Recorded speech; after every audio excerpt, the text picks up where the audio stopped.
So hello everyone, welcome to Agro Academy. तो ये जो वीडियो है आपका पार्ट 3 होने वाला है।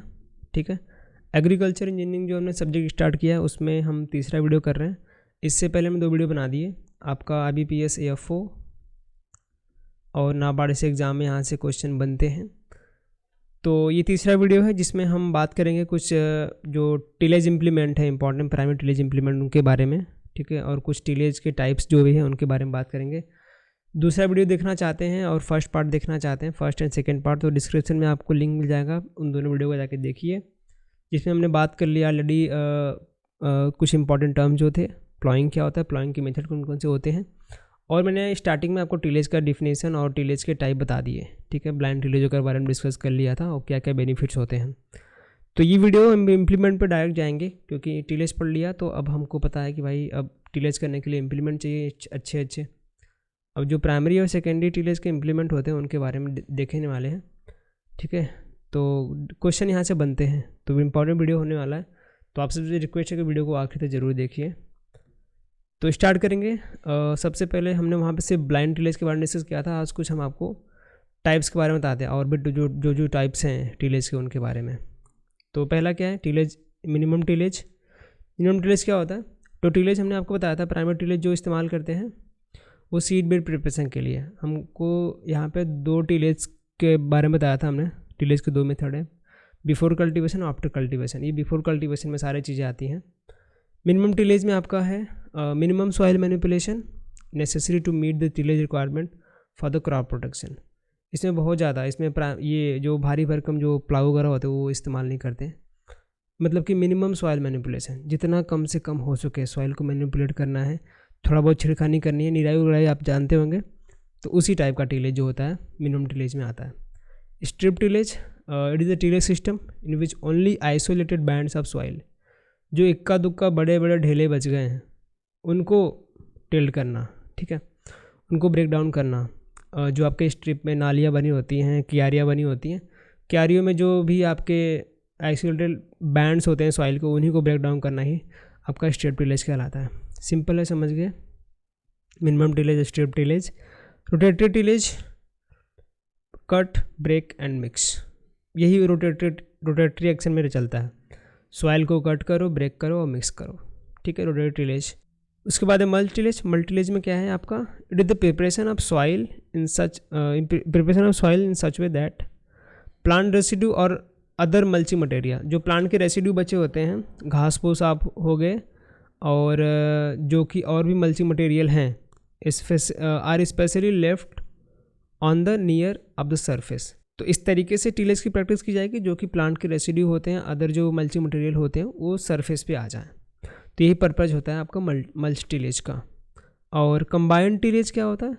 कंबाइंड टिलेज में हम देखते हैं कि जब हम 1 से 2 मतलब कि टिलेज का इम्प्लीमेंट जोड़ के अपने काम को आसान बनाने के लिए, समय को बचाने के लिए, तो उस तरीके का हम टिलेज का प्रैक्टिस करते हैं, 2-3 टूल का इस्तेमाल करते हैं, तो आपको कंबाइंड टिलेज बोलते हैं।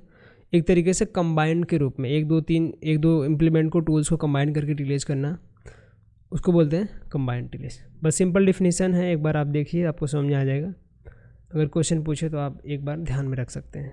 ठीक है, उसके बाद 1-2 और मॉडर्न मेथड है, उनको बारे में देख लेते हैं। आपका ज़ीरो टिलेज है और सब मल्च टिलेज। ठीक है, तो ज़ीरो टिलेज कुछ नहीं है, इसको हम लोग नो टिलेज ही बोलते हैं।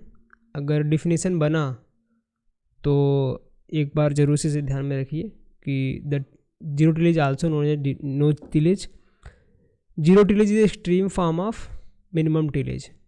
अभी हमने मिनिमम टिलेज आपको बताया कि भाई बहुत ही थोड़ा सा छिड़खानी करना सॉइल में, minimum soil manipulation necessary to meet a tillage requirement. बहुत ही छोटा सा निराई गुड़ाई का, जो आप थोड़ा बहुत निराई वगैरह करते हैं क्यारियों में, सेम तरीके का, तो उसका भी एक्सट्रीम फॉर्म है ये। Zero tillage extreme form of minimum tillage.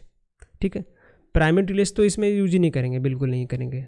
और इसमें सेकेंड टिलेज इम्प्लीमेंट जो होता है उसमें वो भी रिस्ट्रिक्टेड होता है to the seed bed preparation in the row zone only. तो ये कुछ कीवर्ड है जीरो टिलेज में, आप इसे ध्यान में रखिए। ठीक है, और प्राइमरी टिलेज तो बिल्कुल इसमें नहीं लगाएंगे टिलेज के लिए।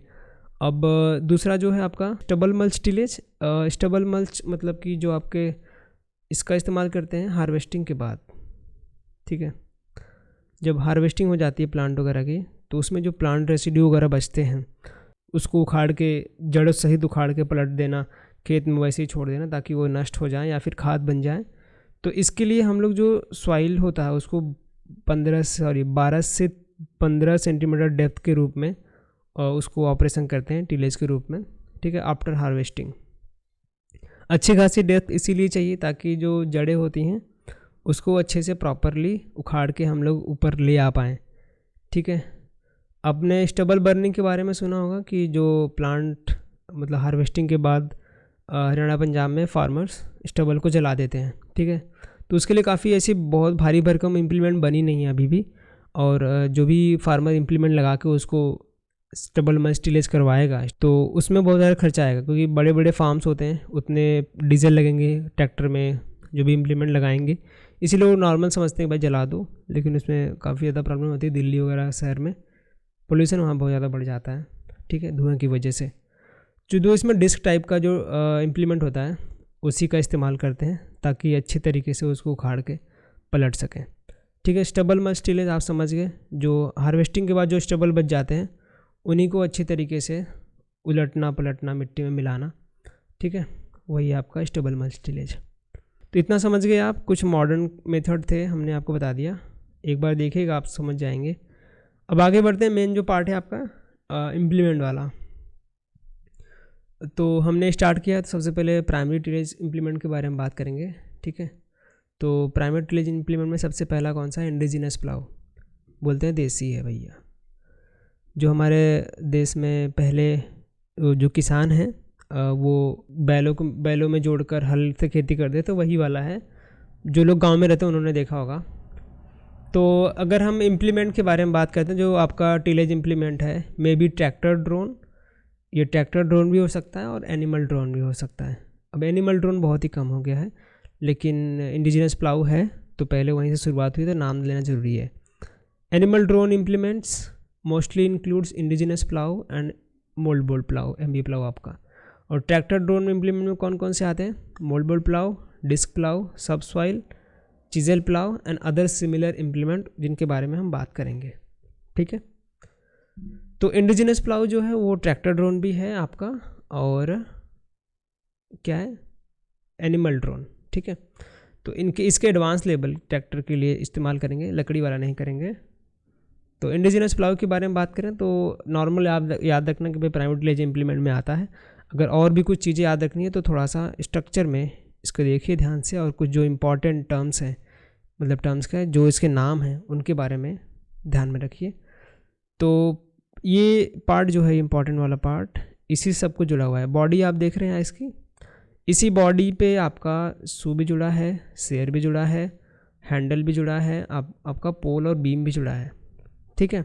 अब अगर हम बारी बारी से देखें तो आपका हैंडल समझ गए आप क्या है। शू देखिए, जो आपका ये बॉडी का नीचे वाला पोर्शन जो शेयर को कनेक्ट करके रखता है, ये शेयर वाला जो शेयर है आपका, ये मिट्टी के अंदर जाता है और उसको हॉरिजॉन्टल कट लगाता है। ये शेयर का काम है जो कि मिट्टी को काटने का काम करता है। पोल जो कि हम लोग बैल वगैरह के जोड़ने के लिए थोड़ा सा पोल लगाते हैं, बीम का इस्तेमाल करते हैं। इसको जो कि डेप्थ को मेंटेन करने के लिए हम लोग इसका मूवमेंट करके ऊपर नीचे करके हम डेप्थ को निर्धारित कर सकते हैं, कितना हमें डेप्थ चाहिए, कितना अंदर तक हमको प्लाइंग करनी है, ठीक है। तो इंडिजिनस प्लाउ ये है। नॉर्मल याद रखना कि भाई प्राइमरी टिलेज इम्प्लीमेंट में आता है, और ज़्यादा कुछ इसमें ध्यान रखने की ज़रूरत नहीं है। उसके बाद प्राइमरी टिलेज में आपका सेकेंड जो इम्प्लीमेंट है मोल्ड प्लाउ, इसके बारे में देख लेते हैं। तो ये आपका ट्रैक्टर ड्रोन और एनिमल ड्रोन दोनों का स्ट्रक्चर बनाया गया है, ठीक है।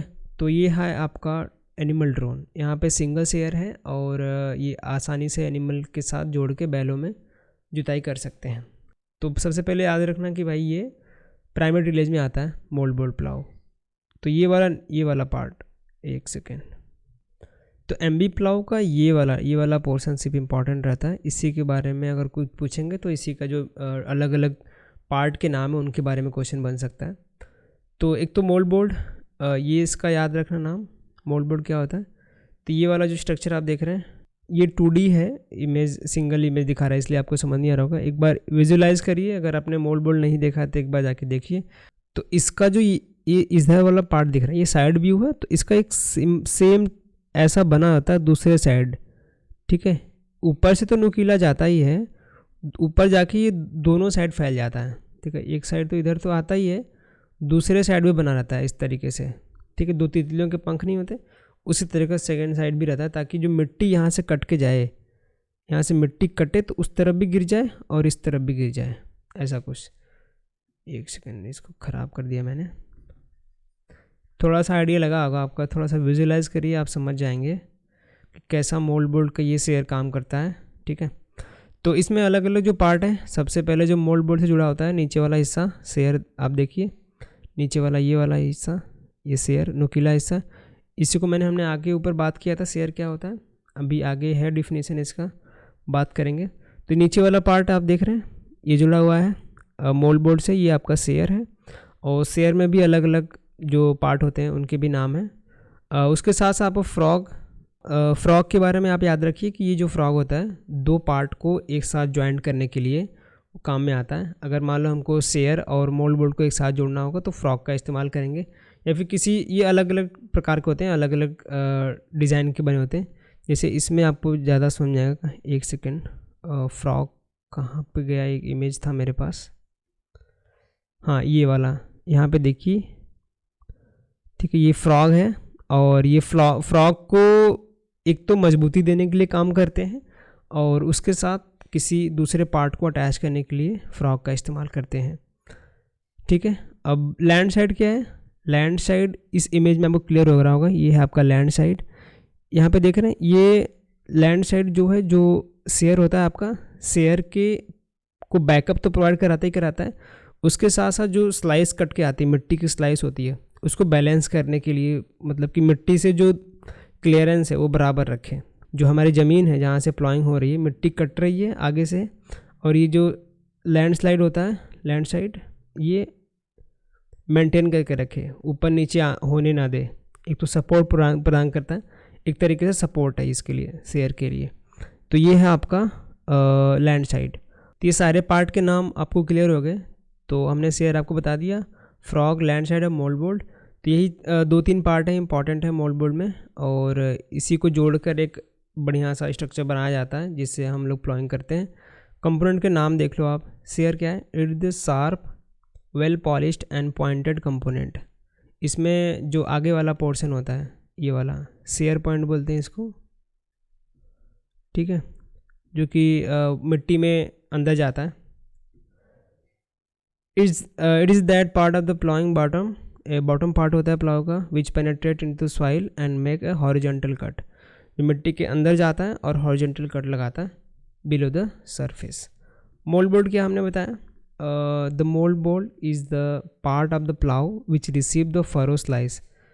हमने दिखाया आपको, ये आपका मोल्ड बोर्ड है, दोनों साइड बना रहता है। मिट्टी जब कटती है शेयर पे, उसके ऊपर चढ़ती है और इसको ये तो पलटता है और क्रश करके नीचे गिरा देता है, ठीक है। तो वही चीज़ यहाँ पे लिखी गई है। Furrow slice from the share, जो ये अपना फरो स्लाइस रिसीव करता है शेयर से, जो मिट्टी कट के आती है उसको लिफ्ट करता है, टर्न करता है और ब्रेक करके स्लाइस में, फरो स्लाइस में गिरा देता है उसको, ठीक है। To suit different condition and crop requirement, ये अलग अलग क्रॉप के लिए, अलग अलग कंडीशन के लिए डिफरेंट हम लोग इसको यूज कर सकते हैं बना के। उसके बाद है आपका लैंड साइड, इसके बारे में हमने बात किया अभी, जो हमने इमेज में आपको दिखाया था। ये लैंड साइड, ये यहाँ पे लगा होता है लैटरल थ्रस्ट के बिहाइंड, ठीक है। क्या हुआ, it is the flat plate which bears against the transmit of the rear side of lateral thrust of the bottom of the plough to the furrow wall, ठीक है। उसके बाद है फ्रॉग के बारे में मैंने आपको बता दिया इमेज में, तो आप उसके बारे में देख सकते हैं। आगे देख लेते हैं क्या दिया हुआ है, एम्बी प्लाउ एडजस्टमेंट। तो अभी हम लोग जो एम्बी प्लाउ के बारे में पढ़ रहे थे, तो इसको एडजस्ट भी करना इंपॉर्टेंट है, क्योंकि हमको कितना क्लियरेंस चाहिए और कितनी डेप्थ चाहिए इसके बारे में जानकारी होनी चाहिए, और इसको एडजस्ट करने के बाद ही हम अच्छी तरीके से प्लॉइंग कर पाते हैं और डिज़ायर डेप्थ प्राप्त कर पाते हैं। तो इसमें 2 सेक्शन होते हैं, ठीक है। एडजस्ट कैसे करते हैं, वर्टिकल सेक्शन होता है, एक हॉरिजॉन्टल सेक्शन, या फिर उसको वर्टिकल क्लियरेंस या फिर हॉरिजॉन्टल क्लियरेंस बोलते हैं। वर्टिकल क्लियरेंस क्या है, the maximum clearance under the land side and the horizontal surface, ठीक है। जो आपकी लैंड साइड हमने आपको बताई, इमेज में दिखाया था लैंड साइड, ये आपका लैंड साइड, ठीक है, जो इसमें लगा होता है। वर्टिकल क्लियरेंस में देखिए, ये यहाँ पे आपका लैंड साइड लगा हुआ है, ये पूरा नहीं दिख रहा होगा। तो ये क्या हो रहा है, the maximum clearance under the land side and the horizontal surface when the plough is resting on the horizontal surface. जब जो प्लाउ होता है, जो आपका मी प्लाउ है, वो जुताई से पहले उसको ज़मीन पर रखते हैं। ज़मीन के रखने के बाद जो आपका क्लियरेंस बनता है किसी किसके बीच में, हॉरिजॉन्टल सरफेस आपका हो गया और लैंड साइड के बीच में जो क्लियरेंस बचता है उसी को क्या बोलते हैं, आपका वर्टिकल सक्शन या फिर वर्टिकल क्लियरेंस। ये कितना होता है, ये वेरी करता है आपका 3 से 5 mm, ठीक है। तो ये याद रखना आप इसके लिए, वर्टिकल क्लियरेंस के लिए, ठीक है। अभी गनल के बारे में हमने बात नहीं किया, फ्रॉग के बारे में जान गए आप। गनल का डिफिनेशन अभी बताऊंगा आपको, इसके बीच में आएगा। थोड़ा सा हॉरिजॉन्टल क्लियरेंस बता देते हैं। तो सेम है, आपका 5 mm भी इसमें भी रहता है। हॉरिजॉन्टल क्लियरेंस या फिर वर्टिकल क्लियरेंस आपको पूछे कितना mm का रहता है, तो आपको 5, वर्टिकल 3 से 5 और हॉरिजॉन्टल आपका 5 mm। तो हॉरिजॉन्टल क्लियरेंस क्या है, maximum clearance between land side and horizontal plane. जब का लैंड साइड है touching horizontal plane, touching of the share at gunnel, ये आपका पॉइंट शेयर पॉइंट हो गया, यहाँ पर टच कर रहा है। जो हॉरिजॉन्टल फेस होता है ना, ये हॉरिजॉन्टल फेस जो होता है शेयर का, उसी को बोलते हैं गनल, ठीक है। इसका ये अपर का जो आगे वाला टच पोर्शन है, ये प्लेन को टच कर रहा है, हॉरिजॉन्टल प्लेन को, ये वाला जो टच कर रहा है, और इसका जो हिल साइड है वो भी लैंड को टच कर रहा है, ठीक है। इसके और इसके बीच में जो हॉरिजॉन्टल सरफेस और ये पॉइंट शेयर, गनल साइड की जो पॉइंट शेयर है वो उसके और लैंड हिल साइड के बीच में जो ये स्पेस बच रहा है उसको बोलते हैं हॉरिजॉन्टल क्लियरेंस।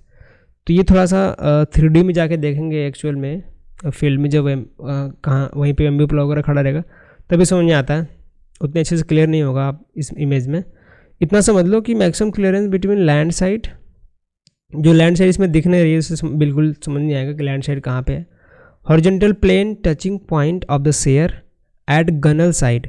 गनल साइड मैंने आपको डिफिनेशन ही बताया, यहाँ पे लिखा हुआ है आपका गनल साइड। गनल क्या होता है, it is the vertical face of the share which slides along the furrow वाल, ठीक है।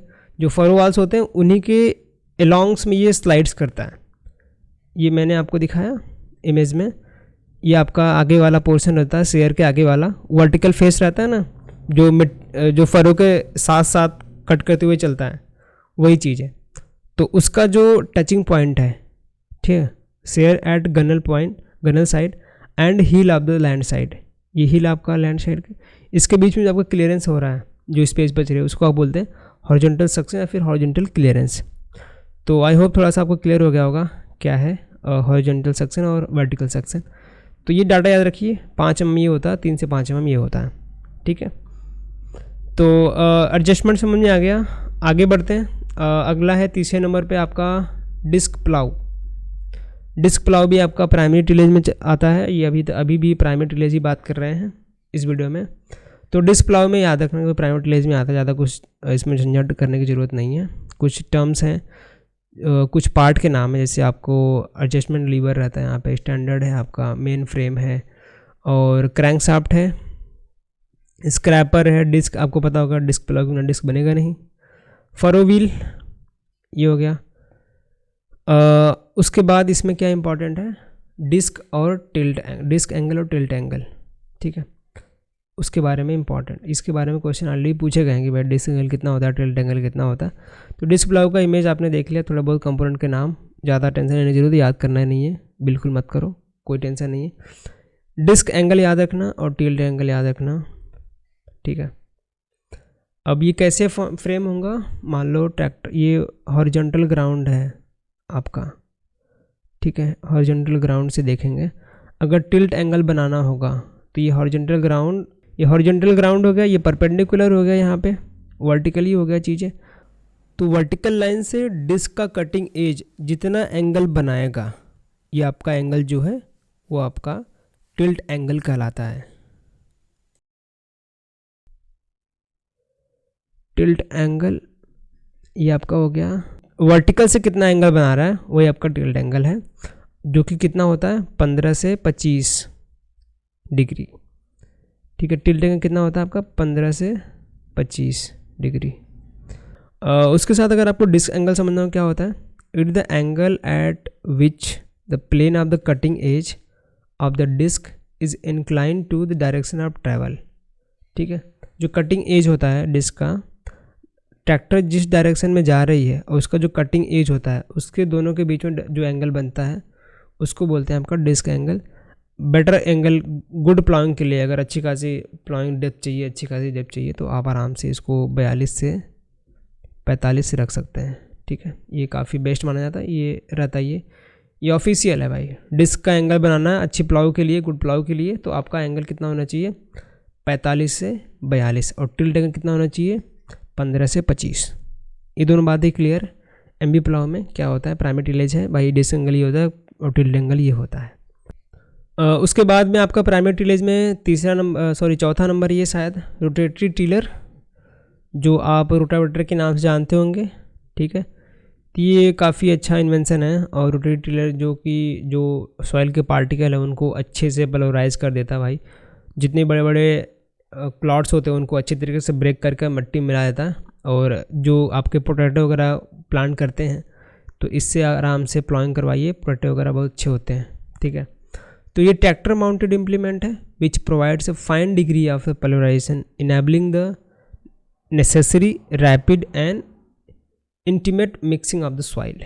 ठीक है, तो अगर पल्वराइजेशन अच्छा होगा, सॉइल के जो बुरादे होंगे अच्छे तरीके से फैल जाएंगे, उसमें इरिगेशन अच्छे से होगा, और जो भी एयर वगैरह होगा, एरेशन वगैरह होगा काफ़ी प्रॉपर होगा, इसीलिए प्लांट ग्रोथ वगैरह काफ़ी अच्छी होती है, मिक्स वगैरह जो सॉइल हो जाता है काफ़ी अच्छे से हो जाता है। तो रोटेटरी टिलर में आपके 3 तरीके से ब्लेड लगे होते हैं। ठीक है, आपका एल टाइप का ब्लेड है जो कि इसमें लगा हुआ है, आप देख सकते हैं एल टाइप का ब्लेड, जो कि ट्रैसी सॉइल के लिए इस्तेमाल करते हैं एल टाइप का ब्लेड। और ट्विस्टेड जो ब्लेड होता है फॉर द डीप टिलेज के लिए इस्तेमाल करते हैं, और जो स्ट्रेट ब्लेड होता है वो फॉर सेकेंडरी टिलेज के लिए इस्तेमाल करते हैं। ठीक है, तो रोटेटरी टिलेज क्या होता है सिंपल आप समझ गए होंगे। उसके बाद 2 और प्राइमरी इम्प्लीमेंट हैं आपका, ये शायद 5वां नंबर, ये 6वां आपका चीजल प्लाऊ है और सब सॉइलर। ये दोनों काफ़ी हार्ड सॉइल के लिए इस्तेमाल होते हैं, जहाँ पे जो कि इम्परमेबल लेवल होती है सॉइल की, वहाँ उसके लिए इस्तेमाल करते हैं। यहाँ पे आप देख सकते हैं हैवी जो कि सेस कट करने के लिए लगे हुए हैं। इसमें ज़्यादा ये धारदार ज़रूरत पड़ती नहीं है, जितनी मिट्टी है सबको ये खोद के निकाल देते हैं। इसके लिए काफ़ी हैवी ट्रैक्टर की ज़रूरत पड़ती है, क्योंकि नॉर्मल ट्रैक्टर इस्तेमाल करेंगे प्रेशर बहुत बनता है मिट्टी का, तो वो उस पर वर्क नहीं कर पाते हैं। Chisel plough are use to break through and shatter compacted soil layers. ठीक है, जो कॉम्पैक्टेड सॉइल लेयर्स होते हैं, इम्परमेबल सॉइल लेयर होते हैं, उन्हीं को ब्रेक थ्रू देता है, उन्हीं को सैटर करता है, मिट्टी खोद के बाहर निकालना। सब सॉइलर सेम है आपका, subsoiler consist heavier than chisel plough. ये जो आप देख रहे हैं इसके फर काफ़ी मोटे मोटे लगे हुए हैं। It also provide the break through impervious layer shattering the subsoil to a depth of 40 to 75 centimetre. तो हमने जो मल्च स्टबल मल्च के लिए देखा था, तो वहाँ पे लगभग 15 से 20 सेंटीमीटर डेप्थ प्रोवाइड कराते थे, जो कि रूट्स वगैरह निकाल के खोदने के लिए आपके जो हार्वेस्टिंग के बाद स्टबल रहते थे उनके लिए। लेकिन यहाँ पे आप देख रहे हैं 45 टू 75 सेंटीमीटर डेप्थ प्रोवाइड कराते हैं सब सॉइलर के थ्रू, और इसके लिए लगभग 60 से 100 HP के ट्रैक्टर की ज़रूरत पड़ती है। इसमें नॉर्मल टच में चलेगा ही नहीं भाई। ठीक है, तो ये कुछ 5-6 इम्प्लीमेंट थे, हमने उसके बारे में बात कर लिया। तो मैं थोड़ा सा डिटेल में बता रहा था ताकि आपको इसके बाद पढ़ने की ज़रूरत ना पड़े, जो भी अलग अलग इम्प्लीमेंट है। वैसे तो नाम याद रखिए। अगले लेक्चर में हम बात करेंगे कि सेकेंडरी टिलेज इम्प्लीमेंट के बारे में, और उनके जो इम्पॉर्टेंट कंपोनेंट हैं, कितने नंबर ऑफ गैंस लगे होते हैं, उनके अलग अलग एप्लीकेशन के बारे में। तो आज का भी लेक्चर इंपॉर्टेंट है, अगला भी लेक्चर इंपॉर्टेंट रहेगा। उसके बाद हम इंजन वगैरह के बारे में सीखेंगे। पहले ये वाला पोर्शन है टिलेज इम्प्लीमेंट का, उसके बारे में कवर करने था मुझे, ताकि यहाँ से जो क्वेश्चन आए वो आप बना सकें। So thanks for watching. अगर आपको वीडियो पसंद है वीडियो को लाइक करना मत भूलिए, चैनल को सब्सक्राइब जरूर कर लीजिए, अपने दोस्तों का वीडियो को जरूर शेयर कीजिए और टेलीग्राम पर जुड़िए, वहाँ से आपको जो भी क्लास पीडीएफ नोट्स वगैरह था वहाँ से आपको मिल जाएंगे। ठीक है, तो इस क्लास को यहीं पे एंड करते हैं। थैंक्स फॉर वाचिंग, मिलेंगे नेक्स्ट क्लास में, तब तक के लिए धन्यवाद।